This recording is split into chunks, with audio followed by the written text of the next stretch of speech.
the meta game with inside of it. Where are you in the group photo? If you're in the middle, you're the center. You get 4 or 5 options, say yes or no to anybody you like. And home court advantage. I think it depends from person to person. There's so much more choice. They had a couple kids. They decided we've done everything. He agreed. His ex-wife has her own garden somewhere. In my perspective, I think that's success, right? If you're traveling, then it has to be together. Voting him, I will not allow it. And we are back, ladies and gentlemen. So it's the time within the podcast that we start asking some questions. Yeah. And we got Meta with the sheet of questions, please. I think it's time to deep dive a little bit into your history and your love life, because I haven't heard a lot from you so far.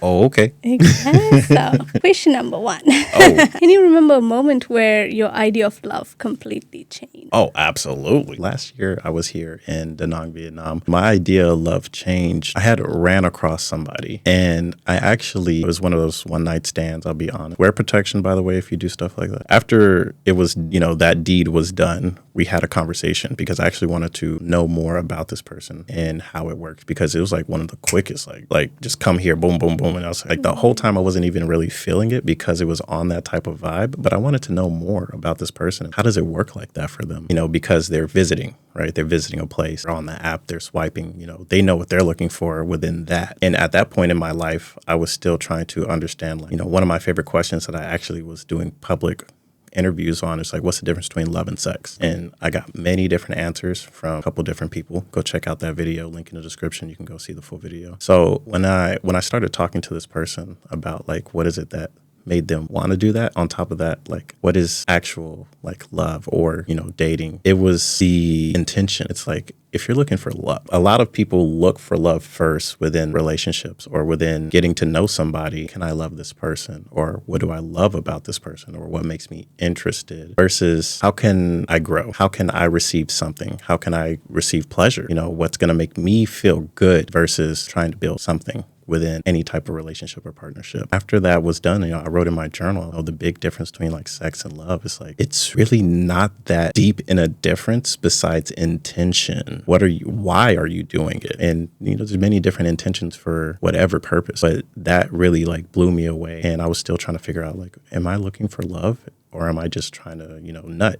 Am I just trying to have a good time? And, that was going through my mind a lot within that time. But after that person specifically, I really boiled it down to love for me, really an emotion. It really is just, how does it feel in the moment? But after that, what can you build off of that? Because the love can come and it can go. You can be in a relationship with somebody for multiple years, and there's going to be times you fight and you argue because that's part of it. And usually, at least from my experience, it's not that original thing. Some people say, this is why I fell in love with you from years ago. This is why I love you. And that can create more love. But again, it's it comes and it goes. And that's just what I've experienced. What about you? A moment where the concept of love completely changed for me. So somewhere along the process of this, I don't think I have a moment. Somewhere along this process of going from arranged to, I'll give you a little bit of history here. Ooh. So back in the days, I was I'm just going to marry an Indian guy, right? And it's just how it's supposed to be. And in India, it's not we do have tourists, but I don't live in a very touristy city, so my options are limited to Indian. I was okay, it is what it is. It's just I never even thought about exploring or keeping my options open. But last year when I was in Thailand, one of my friend, I was just talking to her, and I was I was just sharing how frustrated I was and I wasn't enjoying the process and things like that. She said, would you be open to men from other cultural backgrounds? And I was to be fair, I've never really thought about it. And at a point in time in my head, I was I'm from Delhi, okay? I was I'm going to marry somebody in Delhi. My business is here. This is my life. But that's where I say the universe comes in, life force. There are bigger plans than us. And then look at me. I'm here in Da Nang today. I would have never thought about this even in my wildest dreams. And it's not I've not stepped out of India. I've done my uni outside. I was in New Zealand for 4 years. So it's not it wasn't a possibility for me. But I think by the time I got to that age of trying to look for a serious relationship and feeling more settled started my business, I think I was just in India and I was like, oh, well, it's a wild dream. Like, I wouldn't even think about it. I was out there doing the solo trip, and that's where I think my concept of love changed. And like how you said, love is also about growth. Growing with someone. Like you said, the fights. I fell in love with this person at this particular moment. But am I ready to grow with that person? That person changes, you change, and I'm not saying change for each other, but adjust, make space for their change. That's big. Be supportive. That's love. I see. When it comes to love, then and I can agree with this, like I would say, besides an emotion, like love is what are you doing to actually support that person you call a partner? You'd have to think about more than just yourself. That is also love. Absolutely. And support can be in any and every aspect, and I would say the top one is emotional support. I think we all sometimes, especially as a woman, I feel most men are like, oh, we're providing. No, you have to provide emotionally as well. Dang. We got to do that. So I think, holding that space, as a woman, I think it just comes more naturally to us to hold that space and, kind of be available for the man, even if he's had like a really hard day or he's going through some office stress, some work stress, I think women just have it very natural, and of course, they hold that comforting space, whereas I do understand it doesn't come very naturally to men. Yeah. But that's where I think your hard work or the effort into a relationship comes in, as being emotionally available to your woman, understanding what she wants. And, it's just, sometimes it can be ridiculous. Maybe she's just having a mood tantrum, but that's okay. I'm glad we're talking about this. We can also, we're going to be pivoting a little bit to talk more like business within your actual relationships, because, this does play a big role, especially like me and Meta, we're both CEOs, right? We have our own businesses. Yeah. And whenever you're growing a business, it takes a lot of attention. And then if you're also dating, if you haven't been dating before you started the business, that's different versus you're actively dating while growing the business. It's kind of, especially as a man, I would say it's very tough to be put in the position of, okay, I have a woman here that I really enjoy being with, that I care for, but she needs attention. But if I'm paying attention to her, who's paying attention to the business? How's the business going to grow if I'm off doing this? And it's very tough on that aspect. But that is part of, love. That is part of showing that you do care for them, because you're willing to step aside on that aspect to pay attention to them. And it's also like, it is very tough. I would love to absolutely hear your perspective on it as well, because you've had very similar, but like from where I've stood, even me, like specifically, there was somebody that I was talking to and I was interested in them. I really did enjoy being with them. They made me feel great, but I gotta be able to run the Khun Camp. It takes time, it takes effort. Like I'm up late at night, and if you have a woman that's she's not part of the business or she doesn't have her own business, it's so much easier, I would feel, in that perspective, because it's like, okay, well, she's with you, she's making you feel great, versus you're trying to date somebody and they don't really have, like, they might understand for sure, but at the end of the day, they have their own needs too. It's not just about what you want with your business. It's like, this person exists and you guys are trying to have a relationship. Especially if it's with love, it takes time. It takes commitment. Where do you have that space? Where do you hold that balance? Yeah, I mean, it is all about balance at the end of the day. You need to make space. You need to make room. And it's great to have a partner who at least understands your business. I think after all these years of, like I said, I started my business, and, when my parents asked me, how are you going to find somebody for yourself? Like, what's your game plan? And I didn't have any, because... The business, right? I never really had the chance to, look around or stuff like that. And to be fair, it is my business that's giving me the freedom to travel around now and, have my options open. So yes, but despite my business, I think I was still, I wouldn't say actively dating, but I was open to options, and that's where I met all these men, because I was doing the arranged marriage process alongside growing my business. So of course both of those things were happening for me. Sometimes I also feel we make our businesses an excuse to not look at our personal lives. I mean, it's a good one, to be fair, and I've used it as well. Sorry, Mom, but I was a sweet. I was like, listen, I really need to grow my business now. Not really. So I did avoid the whole, relationships and stuff like that. But there was a point where, yeah, you have to look into your personal life as well. And at this point, I think I've learned to find that balance between business and personal life and feel more ready to manage both. But again, well, this one it's very interesting because, I mean, your business, it's already up and running. It's already making you money versus a startup. Yeah. That one takes way more, and this is like the perspective I was sharing with the person that I was interested in. It's like, well, I'm still growing. I want to give you attention. I would love to because I enjoy being with this person. And they honestly make me feel amazing. But it's like, I also have 6 other people in my staff that I have to take care of. And, I even had to send a group message like, guys, I got to be a bit more hands off, more brains on. I need you guys to step into leadership. I can't be approving everything anymore because there's so much going on. And it's like, what do? You do the best you can. And if you do the best you can, you got to realize you're not a machine. You don't have infinite energy. You don't have infinite attention. Yeah. Where do you put it? You got to put it in the best possible position for, I would say, for the future. If you could, a lot of young men, if any of you are watching, you guys want to be like CEOs or have your own business, it's like, do that shit now. Do it young. Do it while you're growing up and building versus trying to build at age 40 or age 50. It's not like it's not possible. It's absolutely possible. But when you're doing it young, and if it works out, you got the rest of your life really to do more of whatever it is that you would be doing at your 20s, whether it's partying, whether it's, settling down, whether it's both, because you surely can do both. You really got to realize, like, you got to lock that shit in because nobody else is going to grow your business unless you pay them delegation.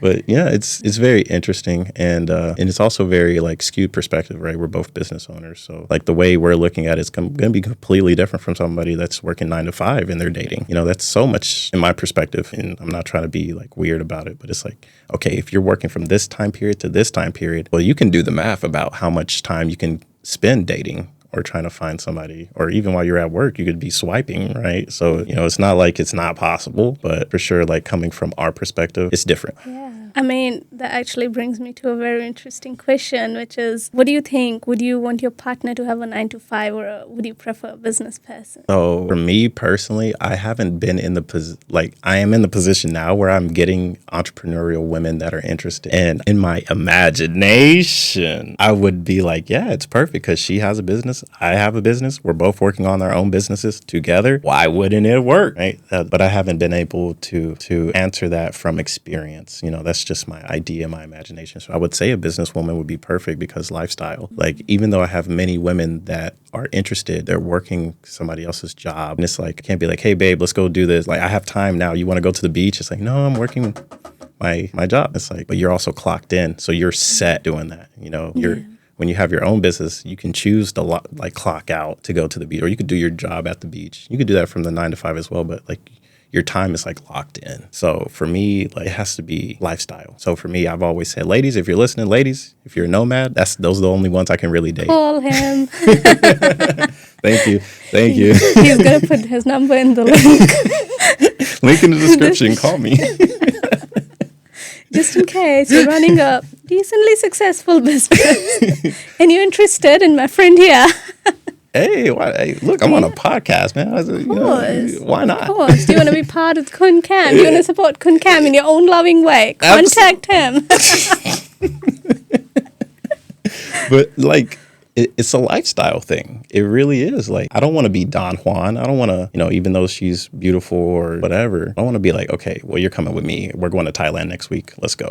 Is it possible to do that? Yes. That is literally taking somebody else's life and putting it in your hands. For me, probably not. It's not something that I have the idea of entertaining. But what about you? You have your business and your stuff going on. Yeah, I mean, if it's the same question, then I've had the opportunity to date men who had like a 9 to 5, whereas somebody who has a business. So definitely the time availability and all of those things matter. But to be very honest, after a while, even a business requires scheduling, which can be maybe not a 9 to 5, but you do need to put in a certain number of hours. For sure. So, I mean, most of the days I'm not available in the first half. It's just I have to work. Somewhere it does bring me back to that same, I have a schedule going on, but then that also helps me balance. The rest of the day I can just spend with a guy, right? Like just spend an entire day at the beach, do our stuff. Definitely, I mean, it does give you the freedom to choose. Maybe you can choose your days, right? Some days I decide like, okay, I'm not working. I'm just going to chill today. I'm going to take a day off. So it does come with its own perks, but that's a topic for another day.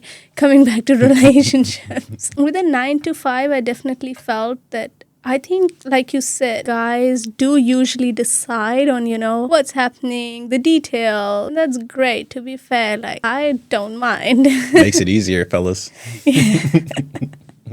I don't mind, really. I think when I was trying to date somebody on a 9 to 5 sort of a thing, I also could not, because I felt he was only available after 5, whereas, I have nothing to do after 12. Like, hey, Yeah. should we slot somebody else in there? Oh, damn.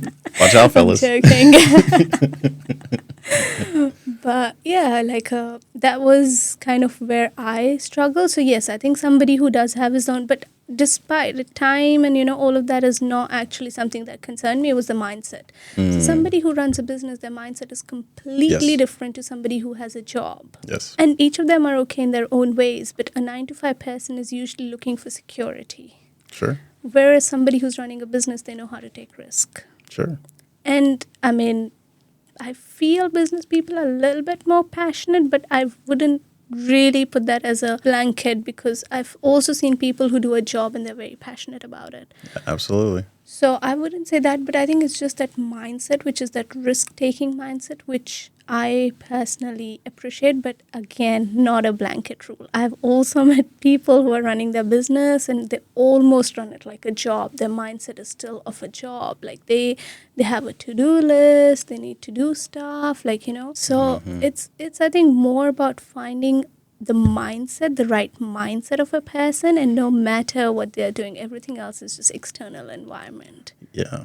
Perfect example. It's kind of tough whenever you're doing your own business. I ran into a woman about a month and a half ago. We were at the sauna and she was here in Vietnam by herself. And we're just having conversation. And she was like, yeah, my husband, he's doing business in some country, blase, blase. And he's a big businessman. And he's making six, 7 figures. He's doing his thing. But he's not on vacation with his wife now. Now his wife is just in a sauna with me and, we're having conversation. But it's like, where is he? Yeah. He's like, he's doing business. And it's like, I asked her, and, this is a Chinese woman. And I asked her, like, is it true that a lot of women that are dating successful men or businessmen, a lot of them are lonely because their man's not around? And she said, yes. Yeah, that's true. And, that's a big red flag. I'll say it's a red flag in the sense of like, yes, he's making money. Yes, he's providing. Yes, he's giving her a lifestyle and a luxury. Yes, she gets to travel on his dime because he has enough dimes. She was probably flying business class to come here, but she's by herself. They're not spending time together, and time is the only thing you don't get back. And it's like, that time it's going into the business because, they have kids together, might have grandkids. He's making generational wealth for the family. But in the sacrifice of doing that, he's not spending time with the woman that he decided to be married with. So like, I try and look at it from like all the perspectives, and it's very vast, right? So you have like the person working 9 to 5 that's not with his partner because he's at work, and she's probably at work, or, they're at school or studying. And then you have the same exact thing over on here. He's the business owner, but he's not spending time with her. She's not spending time with him because they're working. Yeah. It's very very interesting how the world works, right? It's like we got to find that middle ground. You feel me? I think you just need to find your person. Like I said, it's just also which I said right in the beginning is men being emotionally available. Like they feel if they're providing, they're done. Like that's just what their part is. Like but being emotionally available, being there for the family, maybe even being present for the kids. Because absolutely, the lady you met, I'm sure, like if they have kids, like there is going to be an impact on the kids as well because the father's sort of missing. I mean, and it has like very deep psychological effect on people as like on kids. So oh yeah, I mean, like yes, like the father's not around because he's doing business meetings. Yeah. It's like he's not there for the first recital. He's like, and you see this in the entertainment. Like you see, like the father's not here because he's on a business meeting. he can't be there because now he's missing out. But now the kid might start resenting. Yeah. It's very tough. You know, we do need to find more of a balance within our species of having the emotional on top of material and business. We do, as a species, need to let go a bit of working, even if it's providing, because at the end of the day, like we all have emotions, except for like some of us, but not them. We don't got to worry about them in that way. Everybody else, we need to come together. We need to work together and share these bonds, because at the end of the day, that's all we have. All we have is each other. So that being said, we're going to break again. We will continue soon enough. Check out our sponsors, the Khun Camp.